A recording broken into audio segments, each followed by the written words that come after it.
Hello, welcome again to the University of Kentucky Graduate Program and Rehabilitation Counseling course on rural rehabilitation. My name again is Dr. David Beach, and today we're going to be discussing with you the American Indian VR program, which is probably a lesser known aspect of the public VR program, and it's actually included in the Title I of the Rehabilitation Act of 1973 as amended.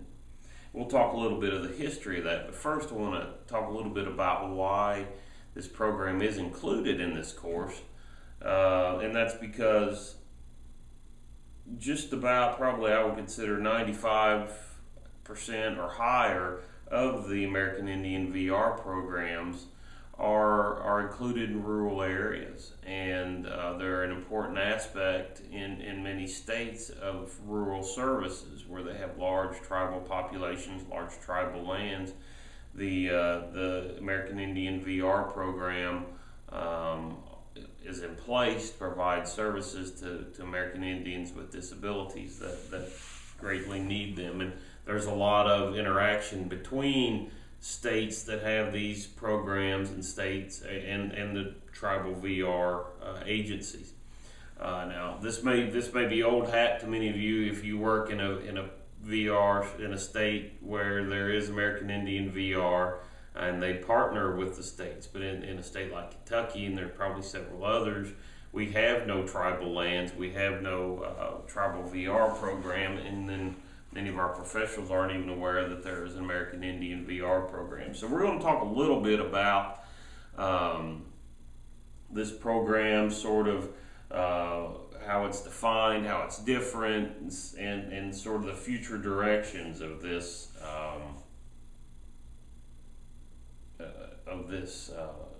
program. And it's important to note that the need is great. It doesn't take much digging to find information showing that many of our American Indians, and not to paint too broad a picture, but there's high unemployment, high physical disabilities, diabetes, heart disease, drug and alcohol. So there's a great need for the VR services, and as we see the numbers later, you'll see that the funding just isn't quite there to address many of the issues. But the purpose of the program is for tribes to be able to provide VR services in a culturally relevant manner, in a traditional manner, to American Indians with disabilities residing on or near federal or state reservations. The goal, just like with the other Title I VR program, is to enable these individuals to prepare for engaging gainful employment based on their individual skills, abilities, interests. Just exactly like the language is exactly like it is when in terms of discussing the state VR program. Program services are provided. There is an IPE, but this IPE may include native healing services or traditional services, and that language is spelled out in the federal language.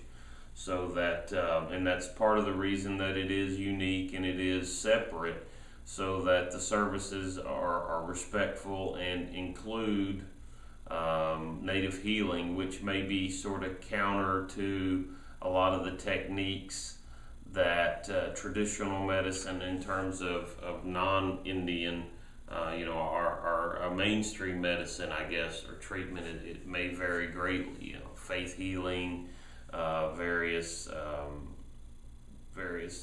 traditional healing approaches utilized in this population probably would not be acceptable, nor would they be purchased by the mainstream state public VR program. So this program allows for that.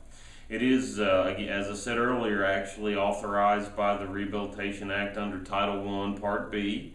It did not, however, it did not come about, it was not supported federally or legislatively until 1978 with the reauthorization that came about during that time.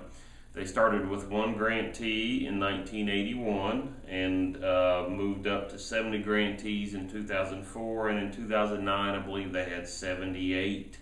So it's a growing program.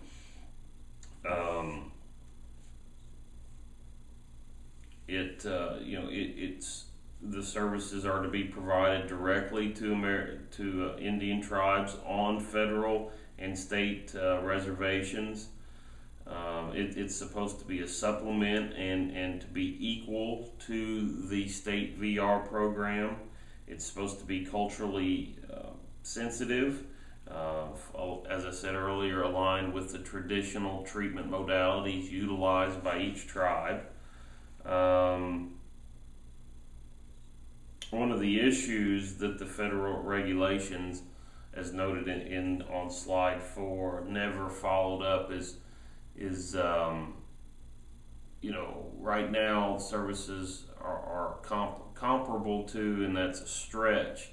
The intent by Congress is to have an equal VR program in terms of service provision, services available as the state program.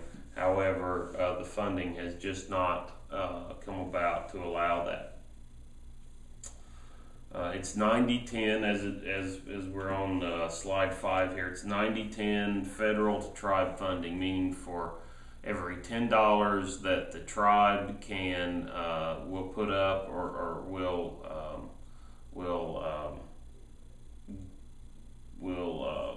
identify for the VR program, the federal program will give $90. So for every $100, only $10 has to be put up to spend by the tribe.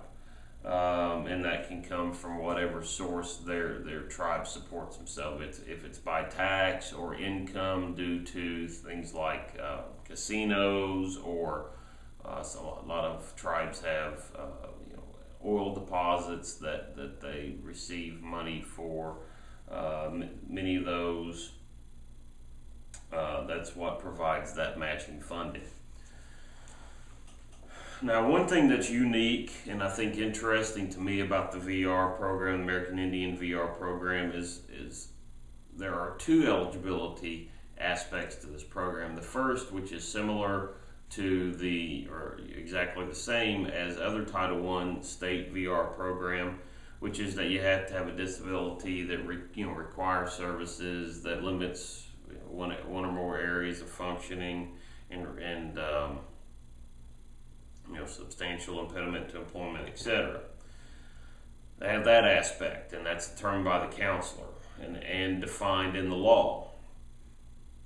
The other part of the law that the state or the federal government requires is that they have to be an American Indian, have to be a member of a tribe or consortia of tribes. They have to be, but they have to be a member. And instead of trying to legislate or regulate what an American Indian or a tribal member is considered to be, they instead hand that power, hand that determination over to the American Indian tribe, the local tribe, and they allow them to make that determination. They each have their own structure or methodology is how they determine whether or not, if you make application as a member of the tribe, you have to describe your ancestry, and you have to have so much ancestry to be considered by the tribe for membership. And apparently different tribes have different thresholds. The one I've heard a speaker describe that the Cherokee, and I don't know a whole lot about this, but the Cherokee has lower thresholds than other tribes. Another important piece to note is that you have to be living on or near a federal or state reservation. If you can prove that you're a member of the tribe, the Cherokee tribe in Oklahoma, assuming there is one, but you live in Kentucky, you can't receive federal VR dollar, you can't receive VR services or VR dollars from that Oklahoma tribe and live in Kentucky. You have to be living on or near the reservation. If you're an American Indian and you need VR services and you live in Kentucky, then you can go to the Kentucky VR program. But that could be an issue because the state Kentucky VR program may or may not support the natural healing techniques that would be supported in the VR program, the tribal VR program. So, but that is an interesting aspect of this program, making it truly unique and truly different from the regular state VR program. In terms of funding, in fiscal year 2009, $36,113 towards the tribal VR program. There were 78 awards, 15 were new, 63 were continuation. They ranged anywhere from $286,000 to $1.9 million. And these grants are 3 years, but can be extended to 5. So that's not a lot of money. That's not a lot of money when you consider a $1.9 million grant plus whatever the state has to put on, which would be roughly $200,000. So even the highest. The biggest tribe with the biggest award would only be working with 2.2 million, where many of your state VR programs are anywhere between 30 to 100, 150 million. And yes, you are talking about smaller numbers, but they also, because they do live in rural areas, they have the same issues related to access. Services are very expensive. That money doesn't go very far. If an American Indian chooses to, if they're eligible under this program and they choose not to receive VR services under the American Indian VR program, they must be referred to the state unit or the designated state unit, the state VR program.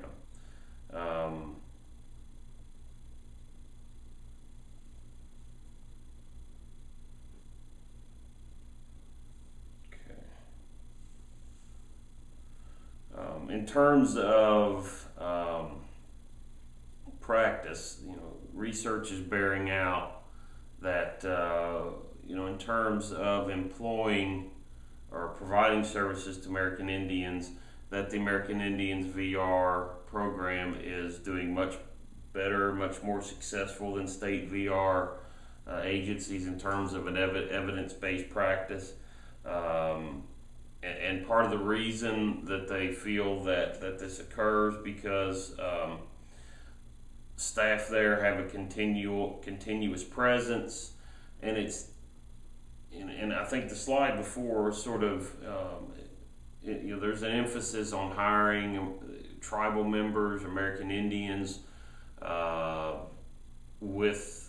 as the VR counselor or the service providers, especially tribal members with disabilities as service providers.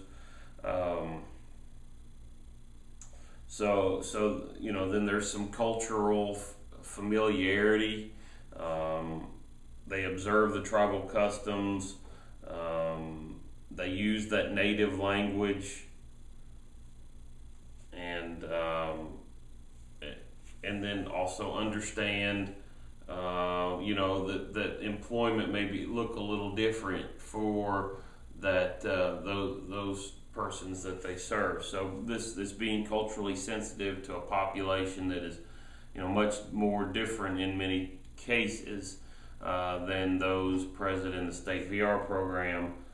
Should any of these individuals have tried to receive services over there, the cultural difference would not fit very well in that state VR program. So they're doing much according to what the research is bearing out.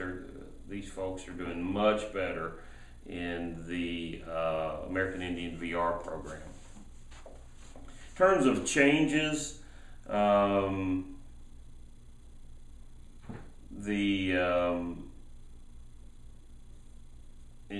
in 78, mostly the eligible applicants were limited to the Navajo Nation, but in 86 it was expanded to include any governing body of Indian tribes located on federal and state reservations.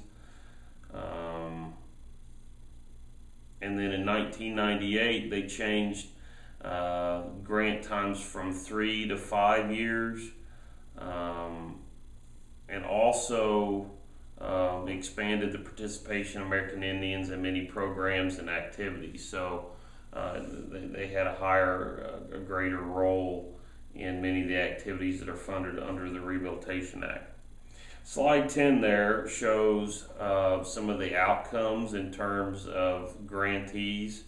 This is a little older. It's hard to find a lot of data on this program. But in 69 grantees there in 2003, only 5,105 clients were served. Of that, 1,452 achieved employment. So their success rate is around 66%, which is probably a little lower, but comparable. Probably not a huge difference with your state VR program. In terms of future directions for the program, and this is they have there's a organization that's, I think, the Commission on the Alaska Native American Indian VR program. I think KNAR is the acronym for it, and this is where this information came from. One of the concerns that this group and the American Indian VR program has is they want to add language to the Rehabilitation Act and subsequent federal regulations that ensure that the American Indian VR program is provided equal access to the same kind of VR program as state VR services. That there's a shortage of services, there's a shortage of funds, and it was intended that they receive this access, and it has not been provided as of yet. The second bullet there on slide 11 talks about the attempt to add language which to increase the stability by moving from a grant-based to performance-based funding. And it's based on, which would be more in line with how the state VR program currently works. So it's just making it very similar. Instead of every 3 to 5 years you reapplying for a grant, it's you move into more of the state VR program approach or requirements, where so long as what you did last year or the year before is measuring up and is appropriate, then you continue that funding. There's no sunset unless you find yourself out of compliance with the law or things you do with financially. They want to amend language in the Rehab Act that increases the minimum and maximum percentage of the Title I reserve. So they want to increase funding, and they want language that requires the Commissioner to incrementally increase funding for the American Indian VR program, so that they can have more resources. And one of the big, anytime you talk about federal funding, one of the big things, the important things that you hear, and it's an acronym, it's called COLA, or cost of living, meaning that cost of living allowance, meaning that this is often built into budgets. In some budgets it's required, in some budgets it's not. So this is what they're asking for, that cost of living, that allowance be added, mandatory function in there, in this language, so that they can, so that the program doesn't become stagnantly funded. Because what happens if that cost of living isn't there, meaning, the cost of service increase, the cost of goods increases, the dollar doesn't stretch as far, but they're left with the same amount of, the same amount of money, no increase. So in essence, it's a smaller amount because the services cost more. So therefore, there's actually a reduction in money. So it's important to these programs that cost of living allowance is included, so that the programs don't become stagnant.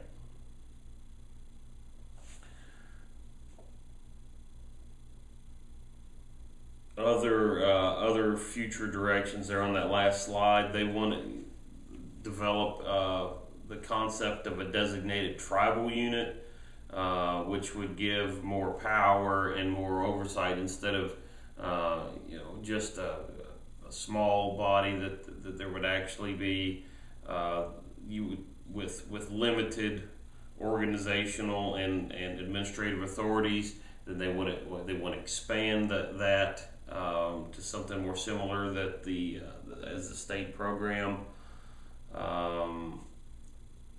And then they also want to add language which would assure the funding of all adequately performing programs before new programs are funded. So instead of having a lot of small programs that are chronically underfunded, fully fund the current programs that are performing well before any new ones are started. And then also, which I think I wasn't aware of until I did some research, they want to be able to secure reimbursement from Social Security Trust Fund.